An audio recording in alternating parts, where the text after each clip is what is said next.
All right, hey guys, welcome back. Another edition of Valuable Coaching, Volleyball with Coach Richard Gary. Today, we start off asking him about his coaching philosophy and coaching style. So let's go ahead and get right into it. We do one-on-one meetings with every player, and I'm a very chatty guy. And because of that, I've had to really work to discipline myself about how we want to train to not play to my weaknesses. So everything within our trainings is designed around really efficient use of our time. We kind of have a teaching model that when we're beginning our practices, we start with some visualization. We start with some goal setting, and then move into warm up, kind of some controlled work, and then our blocked tutoring work is always broken into really short segments. We actually don't allow them to get too comfortable in any aspect of our block training. So when we're doing a blocking thing, they generally know what it is. Kevin mentioned in the last one that he hated boredom of the repetition. But one of the things that really works for us with repeating a lot of what we do is there's a flow, there's an opportunity to really focus on getting better at that thing, instead of trying to figure out what the thing is. So we don't vary that beginning tutoring so much. We vary, what keys we'll be focusing on, or what intensity, or how we might score it. But in general, we will use a handful of drills almost the entire season. And we just break through it, really focused, really intent. The water breaks are all timed. Everything for us is about how efficiently can we get them in, get them working hard, get them improving through the structure of the drill rather than the talk. So if I've done it right, we've designed something that takes less than 30 seconds to set up and less than 10 seconds of any stoppage at any point during it. And the most that we would stop for it is to say, hey, are we achieving what we're trying to accomplish? Or we'll pull somebody out to make sure we give a specific instruction if we need it. I love that answer. I think that the great ones adapt, and you clearly have, and I think it tailors to your university and your student athlete, which I think great coaches do. It's like, I'm not gonna lie, when I started coaching at the Bishops, I coached them differently than when I was at the community college. And those are different type of institutions, and there's nothing wrong with it. And when I'm hearing you, I'm like, that would probably be very tailored to a Vassar student, like efficient, to the point. And I love that. And I respect it because I do know that you and we both are chatty, but that's how I do it at Bishops too. I time it. I time water breaks. It's good stuff. One of my favorite things about you is, we've been at numerous camps, with like Coach Nikki at McKendree, John Hawks, Brad Keller. And I remember Brad Keller, I think it was the ultimate compliment he just talked about. And I think for you viewers out there, this is the type of coach that, like, if you honestly emailed him a volleyball question, if it was within NCAA rules, he would get back to you. Like, he really, really appreciates and loves growing volleyball. And I remember Brad was highlighting that at the lunch table. And I always ask you every year, and sometimes you give me something that I really at first go, I don't know. And then I go study it. And then I find myself in the gym like, yeah, we're doing exactly what Coach Gary is doing at his program. What's the latest and greatest thing you're doing tactically against a different team, maybe in a scouting report, or a nugget of wisdom that you can give me, Miles, and the viewers? Because you always got something, it seems like. Tactics are difficult to me because we're always trying to evaluate what we have in the gym. And I do 100% adhere to that kind of adage, you can't do tactically what you can't accomplish technically. So, we're always trying to figure out where we build those technical proficiencies and how long you indulge something. There are teams that say, oh, we built the BIC and it took us 2 years. And I'm always boggled by that, because for us, if something's not working, when do you pull the plug on it? When do you say the slide isn't going to be effective because we tried running it for 3 weeks and nobody was really getting the kills out of it? Maybe that's because we needed to give it 4 weeks. Maybe we just didn't quite get over that threshold where the numbers turned for us. And I think with the back row attacking, with different combinations, with different tempos, sometimes the pain of watching your numbers drop because you're trying to implement something new is just too much. and for us, the season's fast. It feels like it comes up like in a blink of an eye. And so the teams that we've seen that improve throughout the season have a really clear, driven sense of, this is what we want to accomplish, and we're going to accomplish it no matter what setbacks we have in the beginning. And so Springfield and New Paltz, who are two of the winningest teams, they both have a really clear team philosophy. Springfield is about speed, and their defensive strategy is completely different from how it was being taught in my day. They've got kind of 3 players that are basically crashing like soccer goalkeepers with their hands out, trying to get in front of everything very close to the net, 12 feet, 13 feet defense positions. And that's a very different strategy. It's not even a middle, it's sharper than that. But it's been really highly effective for them as far as making more pickups. Their strategy of doing that, and then speed and transition is unbelievable. Watching somebody try to run a tempo go from 25 feet off the net it must have crashed for them a million times in practice, but somehow when they get to us, it was ready and it worked, and it somehow caught our blockers off guard. So being able to indulge some of the pain in order to get to growth is pretty big. And then for us, we're kind of blown away, like as a coaching staff, we're really spending a lot of time right now on the difference between coaching cues and coaching questions. And the idea of we're almost abandoning the concept of cues as a teaching strategy. We're really trying to focus everything on questions that get at the cues without giving a specific answer. And the reason why, we're just hearing in feedback from our players, it's something we all take for granted that seems so simple, bow and arrow or left, right, left. And 30% of players are actually misinterpreting that and don't have an understanding of what's being said there.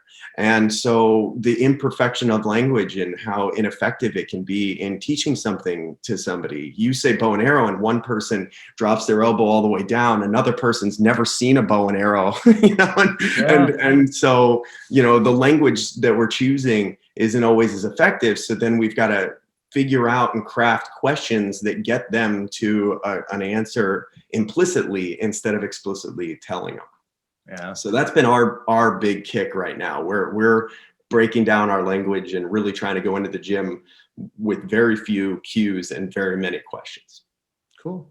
Yeah, I like that idea of knowing that you're going to struggle a little bit at the start of a season. I've seen that, especially with younger athletes that I've worked with recently. They want to win right away, and they want to see, they want to see the hard work that they put in instantly turn into success. And, when they've been able to push through those times and get over the hump, and then all of a sudden they see it take off, it seems much more rewarding, and they're that much better off for it. So that's hard with a bunch of A students, Yeah. They don't want to get a B, and that's what we run into a lot, is they feel like they've failed. So, I like, Kevin Hambley talks a lot about racing to failure, and I love that idea. And so we try to incorporate those concepts of failing every day. It's on the whiteboard. It's in our communication. How did you fail? We do a 1-up, 1-down at the end of practice. We walk around while they're cool down stretching, and we just ask them for something. We ask them as coaches for some feedback for us. We don't volunteer negative to them. We ask them for feedback from us, and then the goal, and about 30% of the team does it so far, is like they'll then ask us for a 1-up, 1-down for them, and so then we're able to give them something. I love that you really made me think, because at the end of the day, I coach at a program that's similar than you. It's the type of same kids, just at a high school level. At the end of the day, take someone like, for me, they went to Pacific, which I think I'm an emotionally intelligent guy, but I'm not like a Vassar or Stanford intelligent. I'm okay with that. I got my strengths. And it's a copycat league. Like, I've been mentored, I feel, by great people like Dan Fisher, Jeff Hall, John Cook, Joe, whatever, it's great. And I feel as an educator, it's like, just do what they say, they're geniuses, just do. And it's worked. Mm-hmm. But then I find myself, and I'm like, exactly what you said, like, I can't tell you how many times I've said bow and arrow in the last 15 years of coaching, or how many times I've said, like, keep your hand in the cookie jar when you hit the ball, or, or for a girl, you go show the bling. And I think cues are good in a lot of ways, but it's like, it just made me think, like, should we be teaching the same thing for the last 20 years when you've probably studied it with some of the most intellectual student athletes, and they're telling you, like, let's do it through questions? That's why I'm telling you, viewers, talk to this man, like, talk to this coach and pick his brain, because it is funny. Out of all the coaches and I've talked to great coaches, but I get a lot out of talking to you. And then I go back and, like, truly, like, think about what you said and go, like, and then I have the luxury where I can kind of try it at the club and high school level, where it's not nationally, like, looked at. And I hate to say it, if I fail, it's like, like, it's a high school volleyball, not to knock high school volleyball, but I'm not, it's not the level you're doing it, program building in high school is very different, because you're always losing. You don't have a lot of control of recruitment. You don't have a lot of control of who's going to walk in the gym. You can obviously do some work. PE teachers are always trying to, get the tall kids away from basketball and into the volleyball gym. But to some degree, what you get is where you're going to go is your destiny to some degree. So now you're trying to play with, can we make them 10% better instead of 5% better? Yeah. And what we're just trying to figure out exactly that is, our fundamental belief is that your body will self-organize if it's motivated and wants to solve a problem and has a clear problem to solve.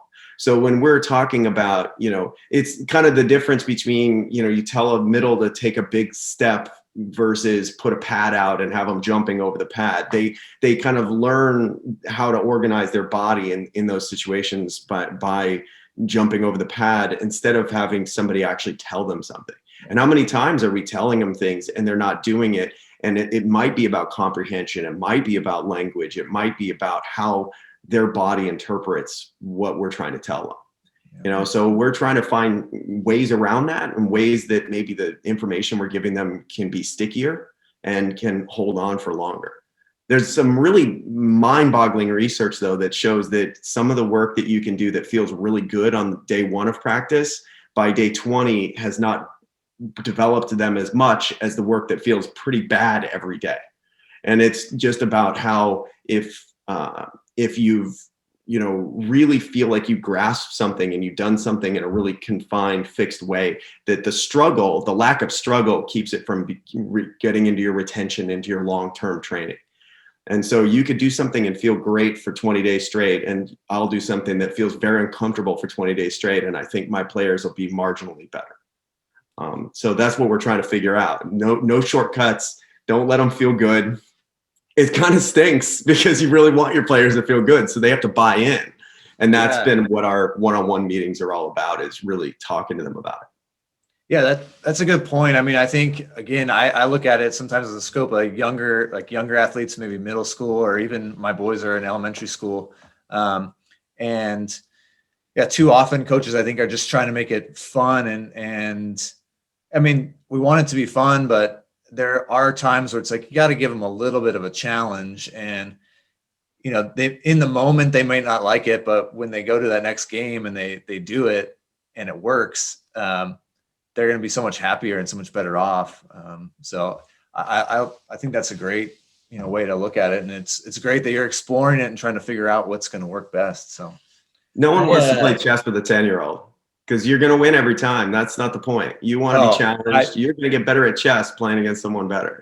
My two play chess. They beat me all the time. So mine were in chess club. I'm terrible. I'm definitely the worst. Well, maybe they'll go to Vassar. Maybe they may have that. They got it from my wife. So I think you're one of the best too. I mean, in the men's volleyball world, I study it pretty closely, but you always seem to be seeking professional advice and going to whenever I'm calling you, you're like, I'm going to go to Coach Knight's practice today, or I'm going to go hang out with John Sproul for a week. I'm like, that's pretty cool. And you're always doing that, and you're getting your university behind you on it, and your president and your AD, and that's cool. What is, for the viewers that are maybe young coaches or getting into the game, what is some of the best professional development you've gone to in the last 3 years that really helped you? I have a simple rule. If you kick my butt, I'm adopting you as a foster parent. And that has been from my very first day, my very first matches. We got beat by Stevens Tech.